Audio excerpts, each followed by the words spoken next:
All right, guys, let's go ahead and get into the afternoon updates for this Monday PrizePicks slate. So the board had really not been updating throughout the afternoon, and so that's why this video is coming out much later, because there literally just weren't that many good bets out there, and I never want to be one that just puts out content to put out content or put out bets just to put out bets. Like, there's no reason to force this stuff. This is very much a game in which we want to be making the best bets possible each and every slate, because once you start forcing random bets in there, that's when you're going to see the profit go down. Now, we've been doing pretty well, and why has that been? Because, well, we're not forcing bets. So if it feels like a forced bet, don't make it. Okay, so let's go ahead and get into the process. So we got the board. It is a huge board. It's an 11-game slate. There should be some good bets out there. So, and I don't want this to sound like I'm selling anything, because I don't. I want this to be free information. Okay, this 9 to 5 prop board is available for 9 to 5 members. Okay, some people have been asking about it. It's available there for 9 to 5 members. It's seen as an add-on for current members. It's a bonus tool. Okay, but looking at it, like the best odd bet that we're getting right now is going to be Jordan Clarkson over 4.5 assists at 4.7. Okay, he's being projected at 4.7. We're going to minus 139 odds. So typically speaking, I want to be pulling in bets that are going to be minus 137 or better. Okay, that is where we are gaining an edge. So the fact that he is slightly projected over this number, and the fact that it's minus 139 odds, that's going to be a pretty good bet that we're getting on this slate. So continuing on, we can see like that's going to be the best really over bet that we're getting on this slate, guys. Okay, and so that's kind of why I like this tool, is because it's very straightforward with kind of what we can be looking at.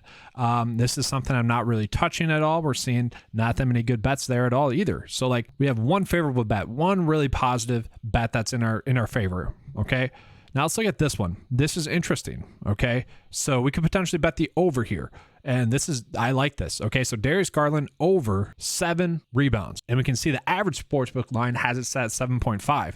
So it's set at minus 130 now, and that's at the 7.5 number. So we can see we are getting about a 0.5 bump, and he's also projected to get over that. So these are going to be two strong bets. We got, that's Daniel Gafford. So to go along with Jordan Clarkson over 4.5 assists, we now have Gafford over 7.5, which to me is an intriguing one. And so I just need to double check here. We got a lot of random line changes on Washington, and I was wondering if it was because someone got injured. No. Okay. It's probably just because Golden State's going to go out there and chuck. Clay's going to shoot a lot. Poole's going to shoot a lot, so not as many high percentage shots. So that's probably why this one's being favored. So we can see pretty decent. All right, let's continue odd shopping here. Any more that we could favor potentially over? We're getting a half a point for points and assists here. Let's see points here. Mikal Bridges, I like this one. No, it's the same now. Okay, so those are about the same. Let's look at this. Could do under here. This game's projected to be a blowout. So yeah, if it is a blowout, Keldon Johnson's not going to be the one benefiting. And so you could potentially do under here. I don't mind that. It's not preferred. It's all right. So I guess that's it. We have two really strong bets. Let's go ahead and look at fantasy points, because there should be a bigger edge there today. Once again, with the trade deadline, it is kind of, we are forcing it a little bit with the trade deadline. We are trying to get lucky in the sense that we are trying to better predict what these teams are going to do more so than the books. And so there could be an edge there, but it also could just end up not working out. So like this one I find extremely interesting. Josh Green over fantasy points. And man, I actually think this one could be pretty strong. So he averages 17.3 minutes.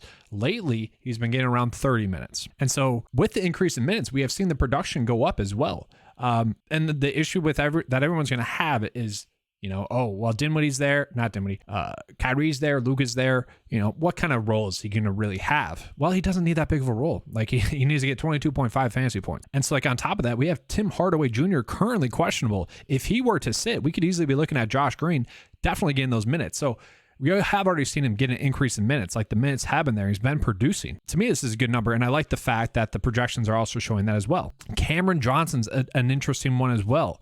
Got traded to the Brooklyn Nets. Expected to get a slight minutes bump. And if he does get that, his projection is suggesting that he should be over. So like those are two pretty good ones, just given the trade situation that happened that I actually like. Now let's go ahead and flip it around the other way. Let's look at some fantasy points and where the numbers might not be matching up. Now, I don't agree with this. I think Brandon Ingram is going to be a good play. I actually like Evan Mobley as well. The one I agree with is going to be Damian Lillard. That one has stayed true into this afternoon. So like I would probably bet under fantasy points for Damian Lillard here. So like, I don't know. I just kind of feel like Cameron Johnson, if he's going to be in around 30 minutes, should be able to get over this fantasy point production. But that's the problem. Like I feel like all the Brooklyn Nets players are kind of undervalued today. Like I mentioned this in the early morning video, like Spencer Dinwiddie had a terrible night shooting, but his usage was off the chart. Gets a matchup that I like against New York. If he's going to be shooting that much, he should be able to get over 33.5 fantasy points. And same thing with like Mikal Bridges. I feel like he's a consistent fantasy producer as well. Gets it done on all sides of the basketball. So like he's someone that I think could be over this production as well. I don't want to load up on too many Brooklyn Nets players, but I feel like 3 out of the 4, and I'm including Nick Claxton, that should be over. And so guys, it does kind of feel like a slate in which we are maybe forcing a little bit. Do dial back today because we aren't getting that many great number bets. Remember the last few slates, we've had at least like a few bets that were minus 140 and in which the projections were matching up with that. We didn't have a single minus 140 bet today. Not a one. Okay. And I think that's just a Monday thing. Mondays have been my least profitable days in PrizePicks and Underdog. Okay. It just has. I don't know if the books are resetting for the week. I don't know what it is, but I am just going to proceed with caution today. So this would be the bets. These would be the bets that I'm making today. But once again, proceed with caution. Let's not go crazy today. We got Taco Tuesday tomorrow, and I'm actually going to be releasing a Taco Tuesday video for you guys after this video is released this evening, kind of describing how to attack that. So let's get ready to go for tomorrow. All right. Thanks for watching. And as always, let's keep cashing.